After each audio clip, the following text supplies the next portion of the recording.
Okay, next step of the process, I'm going to put the Forksaver onto the fork tube. Okay, so there's two different kinds, or not kinds, but more of like sides. Yeah, there's two sides. Those are the bottoms of them, and this side scrunches up right there, and it's meant to keep the material away from the brake disc. There you go. Yep. Helps to keep it off the rotor, so. So, gotta put that in Google Translate if you're not Italian. Yeah, you don't speak Italian. Yeah, that's the side next to the disco freno. So.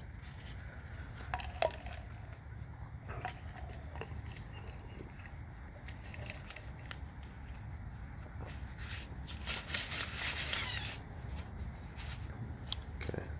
So. Now these are 48mm forks off of a 950 Super Enduro, so they're generally on the bigger side. Some of the older ones use 43s. The kids' bikes use 43s. Right. There you go. So you pop the O-ring on there, roll it down. What we found is it's easiest to kind of roll this down like a sock. Otherwise, it just kind of sticks. Yeah, and then shuck it down.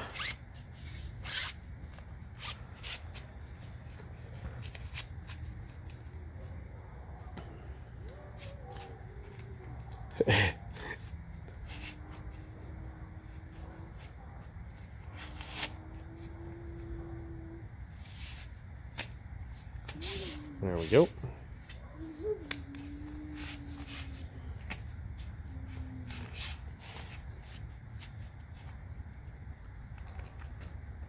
Ooh, I like the different color one. And there you go. Okay, there it is. It's applied. Now all you got to do is get it back up into the clamps. Goes back into the clamps and there we go. Okay, so get that on there. Okay, the big thing to watch for as you put this back on is you got to make sure that each fork comes to the same height, whatever it is. So pay attention to it when you take it off, and then when you put it back on, they both have to come to the same height at the top clamp. I would say that's about right. Otherwise, you'll have problems with binding. The other thing to look at is go ahead and turn it a little bit so that pressure relief screw, a lot of people have those quick bleeders on them, is at the 12 o'clock position at the top. What's this? And bring it down, turn it back. There you go. Okay. And then we'll come back and we'll look at it in a second and make sure that they're matched. Okay, now we're going to put the Forksaver onto the fork side. Yep, peel the sticker off. I said the fork side, I meant the disc side. I was going to say, do you only have one fork? Yes.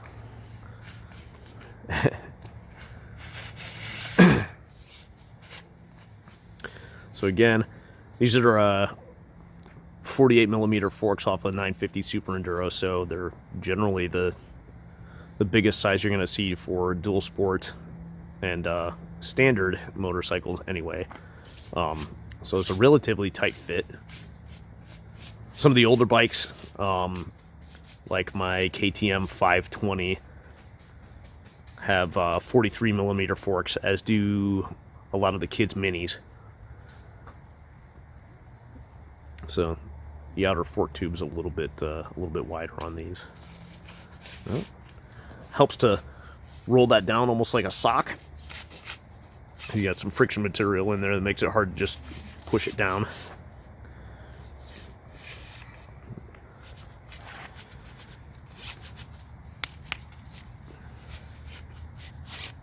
Okay. There we go. Get that O-ring over. Yeah, that's the hard part.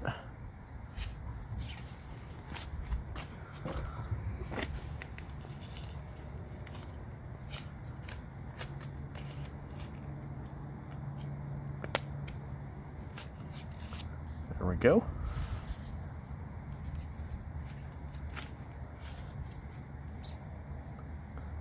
Okay, so there's that. Now we'll go ahead and put that back into the clamps.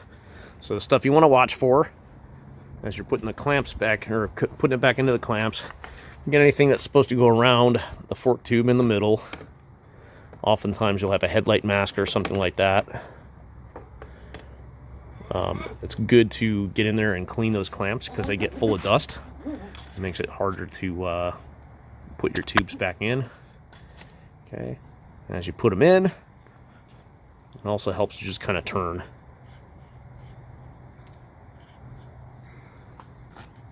There you go.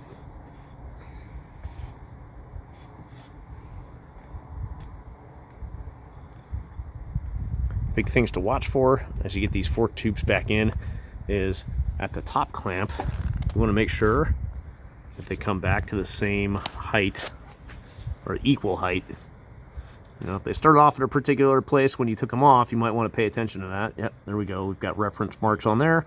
The other thing to look for, yep, you put that little bleeder at about the 12 o'clock position. That's where I like to keep it. That should be Okay, it. that's the easiest place for me to be able to reach it. Okay. When we get in here, we just make sure that that is equally as high as over here. Okay, otherwise they'll bind. And that's pretty much it from here. You know, reassembly is the reverse of above. Get in there, watch out, Lex. Step off to the side. Put that wheel back on. Ready to run. So, let's see. Last time we did this full up with no help, one person, it was 25 minutes on the beta. A little bit longer on this one just because we had to look at some stuff, and that's it. Okay.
Okay, so if you're not using Forksavers, what you may have an opportunity to use is a fork doctor. Closely here, at some point, I've managed to get some kind of gunk stuck inside the inner oil seal, so I've got a little bit of leakage going on. You can see that big ring right there, so I'm leaking oil just a little bit. It's not catastrophic, but definitely should be addressed. So what we'll do is we'll get in here, we'll clean this off. Bring that little band down, get that out of the way. Okay. Kind of wipe off the top layer of ooze here. So,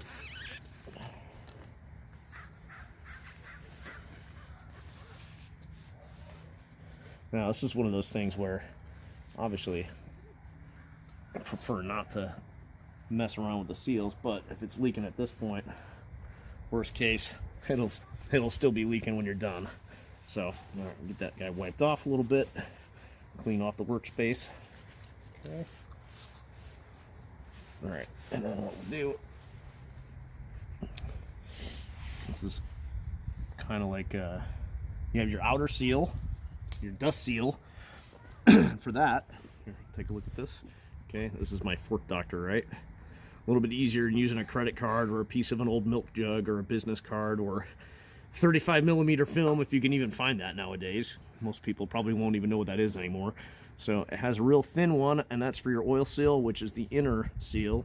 It has a thicker one, this top one here, and that's for your outer dust seal. So snap that thing on, kind of pinch it, because otherwise it'll it'll miss, pinch, and just rotate it in.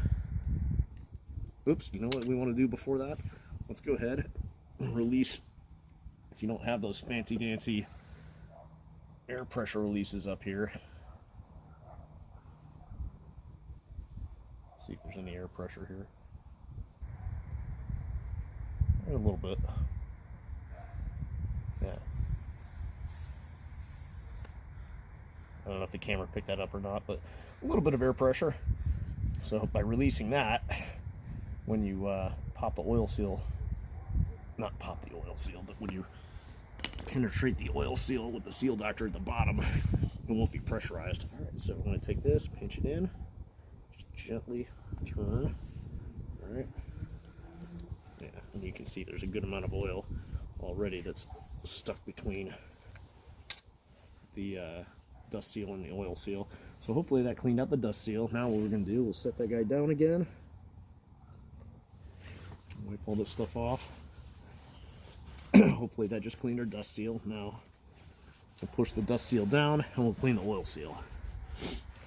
Okay, so what I like to do is start off with a small screwdriver, flat blade, sharp. Get it in there, you make a tiny bit of space.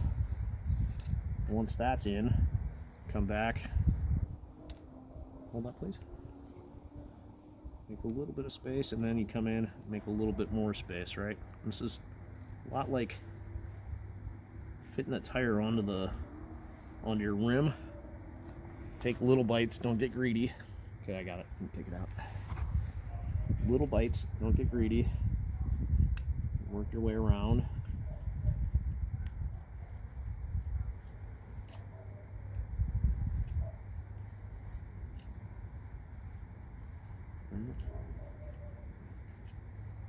Don't need a lot of force, a little bit.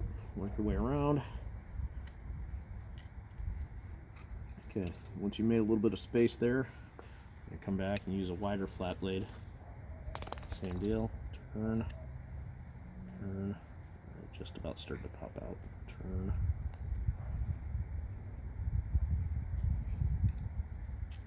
There we go. Just popped. Okay. So there's your outer dust seal, right? Now I'm gonna get up in there. I'm gonna hit the inner oil seal. Take a clean corner of my rag here and run it around. If there's any gunk accumulated in there, we'll get it out. Pinch it tight and just ever so slightly. Alright, run it around a couple of times. And you'll get a little bit messy. Use carbon choke cleaner for this because it's a little bit friendlier on O-rings and rubber and seals and stuff. Prefer not to use brake part cleaner. That stuff's a little bit harsher. Okay, where's my spray bottle at?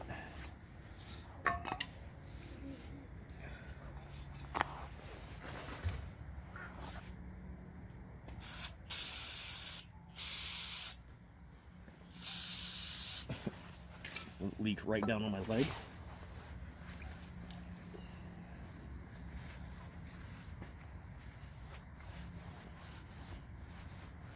Dust seal goes up. It's nice if you get a seal driver, but I don't. So bring that guy up. Make sure it's all cleaned off. Get it started with your hands. You can see there's kind of a ridge in there, and that's going to pop underneath. All right, so it helps if you go in straight.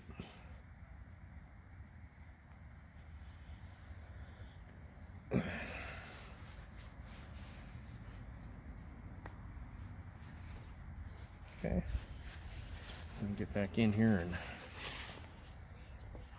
very carefully, again, don't have a seal driver. I've seen guys cut pieces of PVC pipe in half and use that to bang it back up in there, which is a great idea. I just don't have that right now. So, real quick seal cleaning.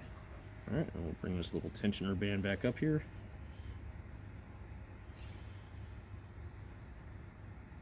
You could do this on the bike. It's certainly easier with it off the bike. Definitely easier to show it on the camera, but there it is. So, okay, that's it.